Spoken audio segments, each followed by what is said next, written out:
Welcome back to Hardware Unboxed. It's time to give our recommendations on which HDR gaming monitor you should buy. In previous years, it really hasn't made a lot of sense to make a video like this, as there's been maybe one or two HDR monitors worth considering at best, but it really feels like we're starting to see some momentum in the HDR market this year and companies actually taking HDR gamers seriously. As with our previous best of videos, we tend to talk about and recommend monitors we've personally tested and know to be good, or monitors that are very similar to products we have tested. It's always worth going back and checking out the dedicated monitor reviews we produce for more in-depth thoughts on each product, but just so you know, these recommendations are not sponsored in any way by any company, they're based on our testing and reviews. Any pricing we talk about was correct at the time of filming, but of course you should check in your region given the focus here is on monitors in US dollars. We have links in the description below to check out current pricing if you happen to see this video weeks or months after it went live. Anyway, let's kick off this first with a warning about the multitude of HDR monitors that you should avoid, but before we do, today's video is sponsored by Gigabyte. The latest Aorus and Gigabyte gaming and creator laptops feature up to an NVIDIA GeForce RTX 3080 Ti graphics card and up to 12th gen Intel Core i9 processors. This powerful combination of hardware is great whether you're a gamer or creator. Gamers will be interested in the Aorus 17X featuring high-performance GeForce RTX graphics, a super-fast 360Hz display, and heaps of cooling power. The RTX 3080 Ti model is very impressive in the speed it delivers for gaming in a laptop form factor, especially with DLSS enabled. Learn more via the links below, including the Remix contest where you can win an Aero 15 OLED laptop. One of the most annoying aspects to the HDR ecosystem, especially for monitors, is the amount of products that claim to be HDR capable, yet don't really have the hardware to support HDR properly. So I think it's really important to arm you all with the knowledge on how to identify a fake HDR product and why these products are bad and not worth spending money on. For HDR to provide a genuine image quality improvement over SDR, the hardware needs to be capable of displaying the majority of the HDR signal's huge range. It's a high dynamic range image after all. This means it needs to support a high level of brightness. HDR images are brighter than SDR, often reaching over 1000 nits.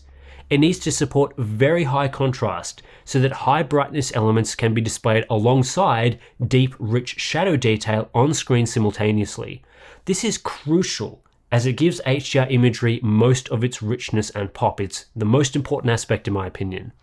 It needs to support a wide color gamut, allowing for a greater range of colors to be displayed, and it needs to follow HDR encoding systems, like the use of the PQ gamma curve and minimum 10-bit processing. True HDR monitors will target all four of these areas and deliver a significant improvement over SDR displays. But we often see fake HDR monitors which try and fool buyers into thinking that they're getting an HDR experience when really only a few or sometimes even zero of these key areas are accounted for. Monitor manufacturers are so lazy and deceptive that sometimes HDR support only extends as far as supporting HDR10 signal inputs and maybe an adjustment to gamma, without any of the extended brightness, contrast, or color gamut that is required to actually show that signal properly. This has been exacerbated by standards bodies that are doing a bad job of highlighting to consumers which monitors actually support good quality HDR. One of these standards is Display HDR, which is so poorly designed that monitors that I would class as fake HDR can easily be certified in the lowest Display HDR 400 tier. This only serves to benefit the display makers who can market their products as HDR certified with the backing of a third-party company, not consumers who want to find the best HDR products. So how do you tell if a monitor is fake HDR or not? Well, my advice is simple. Based on what is currently available, you should assume that an HDR monitor is fake, trash tier HDR unless proven otherwise. The vast majority of displays advertising HDR support these days, I would say in excess of 90%, are awful HDR products that you absolutely should not buy for their HDR capabilities. And the Display HDR certification system is not trustworthy enough to give you real insights into HDR performance, as I've seen products rated as high as even Display HDR 1000 that I wouldn't class as true HDR. So you should especially ignore Display HDR 400 tier products. I don't think I've ever seen a good one for HDR content consumption, but ignoring Display HDR entirely is probably just a good idea too. Beyond this, I would strongly recommend watching reviews to learn whether a product is a real HDR monitor or not, but if there are no reviews, there are a few things to look out for. Most OLED displays will be capable of true HDR performance, so OLED is usually a good sign. Also look out for full array local dimming LCDs, often advertised with mini LED backlights, but be sure to check the zone count. If the zone count isn't advertised, you should be highly suspicious of that display's performance. If it is advertised, a number in excess of 500 zones is usually pretty good, with around 100 zones at the bare minimum. Also look out for brightness specifications. You'll want to see peak brightness in the 600 plus nit range. Merely advertising dimming or local dimming isn't enough though. You'll want to specifically see terms like full array or that high zone count in the spec sheet. This is because some monitor makers like to include edge-lit dimming, which can provide local dimming, but usually with only a handful of massive zones. Edge-lit dimming is not sufficient for a good or true HDR experience. It doesn't allow for acceptable levels of contrast and quite frankly looks bad compared to real HDR products. I wouldn't want you to buy an edge-lit dimmed HDR panel and be disappointed, so I guess this is my warning. Now, of course, I really wish companies wouldn't lie so often about HDR capabilities, but unfortunately, that's the world we live in at the moment. Luckily, there are some good, true HDR products that I believe are worth buying, so let's get into it.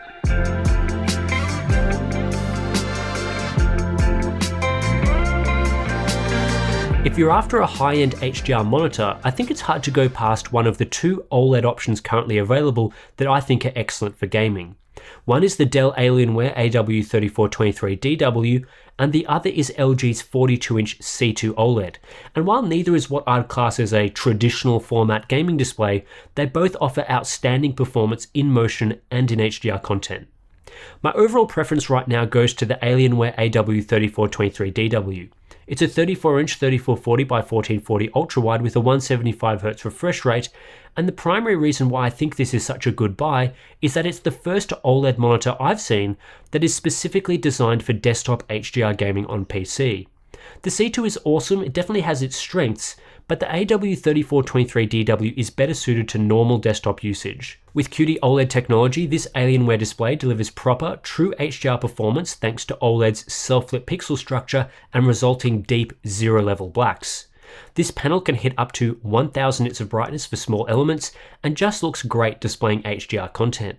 Combined with its extremely fast response times thanks to the inherent nature of OLED technology and fast 175Hz refresh rate, it delivers an elite combination of gaming and HDR performance. Of course, aside from HDR gaming, it's also a very capable SDR gaming monitor as well, and despite featuring OLED tech, it doesn't have some of the drawbacks we've seen from other OLED displays. In particular, full screen brightness of 240 nits is usable in most rooms, though not amazing, and there's no annoying features like automatic brightness limiters enabled when using the SDR mode. Dell also mitigates the anxiety over OLED's tendency to burn in with a fairly decent 3-year burn-in warranty. That's not to say that this Alienware monitor is a perfect monitor. There are some drawbacks to be aware of. It's not an ideal monitor for desktop app usage and productivity work due to its non-standard subpixel layout that causes fringing around hard edges and text, and the still present risk of permanent burn-in. As such, I'd only recommend this display if you are primarily going to use it for content consumption, like gaming or watching videos. There's also the display coding, which is poor and has issues with ambient light reflection in brightly lit rooms. At $1,300 US, I think it's a really fair price, actually an excellent price for what Alienware are offering. The only issue right now is that it can be a little tricky to find them in stock. I believe there is a 2-month wait on new orders in most countries at the moment. Our alternate choice, the LG C2, is also worth considering in some circumstances. It's a full-blown TV with smart features and a much wider range of calibration options, including support for Dolby Vision, which the AW3423DW doesn't support. It's larger, has a better display coding, better subpixel layout, and has better console compatibility thanks to HDMI 2.1 support.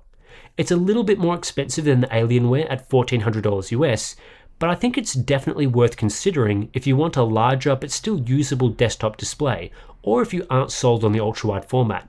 But what is clear in 2022 is that OLED is in the lead for HDR gaming.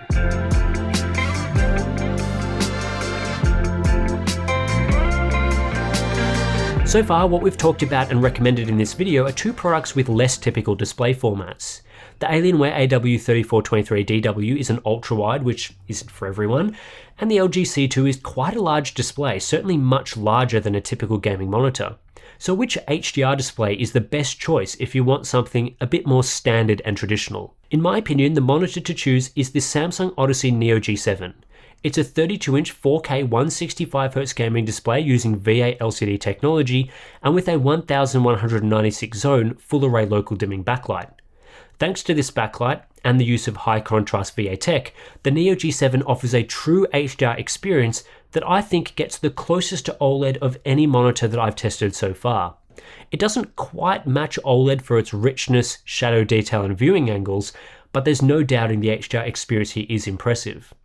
The Neo G7 is one of the fastest LCD monitors that I've tested in terms of response times, and while motion clarity isn't as good as OLED displays, it still offers a strong gaming experience, especially at 4K.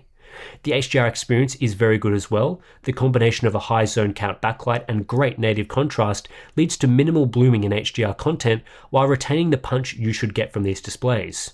Peak brightness exceeds 1200 nits, and overall this display is somewhat brighter than you'll get from an OLED, though not especially bright. Being a more traditional gaming display, the Neo G7 has a few other advantages up its sleeve. The use of VA LCD tech means there's no risk of burn-in, and it has a normal subpixel structure which plays nicely with desktop apps and text. And of course, the size is really nice for desktop use. 32 inches with this sort of resolution is fantastic.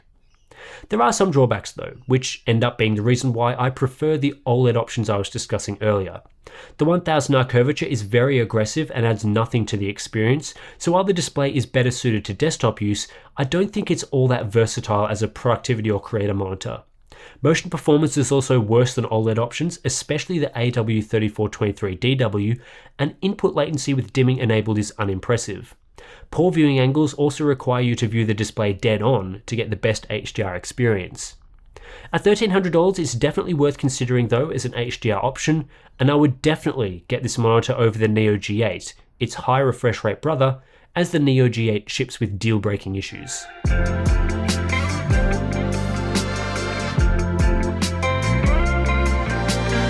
The main contenders for excellent HDR gaming experiences this year are all priced at above $1,000, so what option would I recommend for those that don't quite have that sort of cash to spend? Well, in my opinion, there's really only one sub $1,000 monitor that's worth considering for HDR, and that's the Sony InZone M9. The main issue we see when dipping below $1,000 is that all the excellent HDR hardware starts to get replaced with significantly inferior edge-lit dimming technology. In my opinion, edge-lit dimming is bad and not sufficient for a true HDR experience. You'll see heaps of ugly blooming and just won't get a good HDR image most of the time, so I'd strongly recommend avoiding edge-lit dimming if you want specifically HDR. But there is one monitor that offers full array local dimming below $1,000, and that's the Sony InZone M9. Now, the level of local dimming isn't as good as the Neo G7 I was just talking about. It only has 96 zones compared to the over 1000 zones of that Odyssey product, so there is quite a reduction in the display's ability to dim and the resulting black levels. However, the InZone M9 is still a significant step above edge-lit panels, which are all usually available at this price, and I'd buy this over any edge-lit monitor for HDR every single time.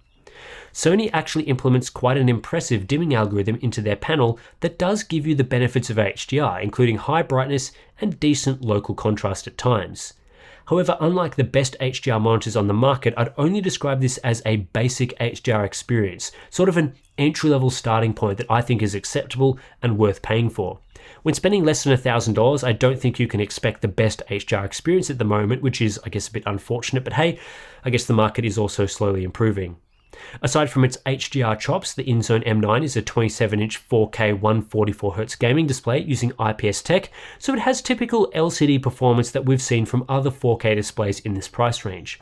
It has a nice flat panel and is well suited to both productivity and gaming usage after a bit of calibration work is put in. The design is a bit odd though, so it may require VESA mounting in your setup. The other option that's worth considering is the LG C1 OLED in its 48-inch size, which is currently being sold for a significant discount, often as low as $800 US, though I expect this pricing to end shortly as the final batch of stock sells out. The C1 is a much better HDR display than the InZone M9, and at this price it's actually cheaper, but I'm not sure I would necessarily recommend it to everyone. Yes, it's an OLED, which is basically all of the benefits of the LG C2 we talked about earlier, but the size makes it very hard to use in most normal desk setups. It's a massive display that requires a larger than normal viewing distance. It's probably going to be suitable and a great choice for some buyers, but I'd prefer to use a 27-inch monitor on a desk in my opinion, or go for the, say, 42-inch C2, which I would definitely recommend despite its much higher price. The 42-inch size is miles better than the 48 inches seen here for desktop PC usage. Apart from what I've talked about in this video so far, I don't think there are many other options worth considering. Previously, I've talked about the Asus ROG Strix PG32UQX as a potential option. It's a 32-inch 4K 144Hz monitor with the 1152 zone mini LED backlight. It does deliver a great HDR experience. It's flat and one of the more versatile options I've discussed. However, its price tag of $3,000 makes it impossible to justify up against other HDR options, and it's missing key features like HDMI 2.1 and fast response times. I've also seen one 1440p HDR monitor, the AOC Agon AG274QXM, which packed a 27-inch panel size, 170Hz refresh rate, and 576 zone mini LED backlight. However, this product had extremely limited supply and never launched in most countries, so I'm not sure it's worth discussing too much if you actually can't buy it. Apart from that, if you've watched this video and aren't overly excited by these HDR monitor options, there's also the opportunity to just wait, as we're expecting more HDR releases throughout 2022. This includes monitor equivalents to the LG C2 from companies like Asus, using the same 42-inch OLED panel, and more 32-inch 4K mini LED options with high zone count dimming and flat panels. I still expect most true HDR monitors to have a price tag above $1,000, but at least there should be more stuff to choose from soon. Anyway, that's it for this one. As we were discussing earlier, if you are interested in any of the monitors we've been talking about, you'll find links to check their current pricing in the description below. And we have all of our reviews available on the channel as well for these various products. If you want to learn more about a particular option that you're looking at, there's a full review available that you can go and check out. Also, if you want to support the channel directly, I think we've bought quite a few of the monitors that we were talking about in this particular review. So if you want to support the channel directly and our independent testing, we have our Patreon and Float Plan accounts. Links to those are in the description below. You'll get access to things like our Discord chat, monthly live stream, ICC profiles, and all sorts of other good stuff. So thanks for watching, and I'll catch you in the next one.